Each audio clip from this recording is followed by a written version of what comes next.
সাধারণত পাকিস্তানের বছরের এই সময়ে কোনো আন্তর্জাতিক ক্রিকেট হয় না, কারণ বৈরী আবহাওয়া।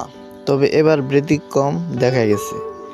বৈরী আবহাওয়ার শঙ্কা থাকলেও বাংলাদেশকে 2 টেস্ট খেলতে আমন্ত্রণ জানিয়েছে পাকিস্তান। রাওয়ালপিন্ডিতে প্রথম টেস্টের ভাগ্যকাশে এখন আক্ষরিক অর্থেই কালো মেঘের আনাগোনা চলছে।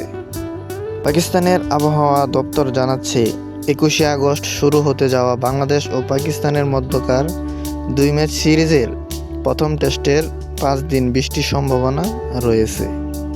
ক্রিকেট পাকিস্তানের খবর, বৈরী আবহাওয়ার কারণে পিচ তৈরির কাজেও হাত দিতে পারছেন না মাঠ কর্মীরা।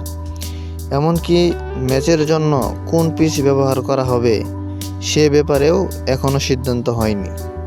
বাংলাদেশ দল এরই মধ্যে পাকিস্তানে পৌঁছে গেছে। প্রথম টেস্টকে সামনে রেখে নাজমুল হোসেন শান্তর দল অনুশীলন করছে লাহোরে, যদিও সেই শহরে সিরিজের কোনো ম্যাচ নেই।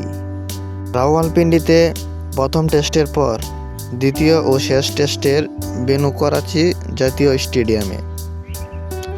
আগামী বছর পাকিস্তানে অনুষ্ঠেয় চ্যাম্পিয়ন্স ট্রফিকে সামনে রেখে এই স্টেডিয়ামের সংস্করণ কাজ চলমান থাকায় ফাঁকা গ্যালারির সামনে দ্বিতীয় টেস্ট খেলবে বাংলাদেশ ও পাকিস্তান।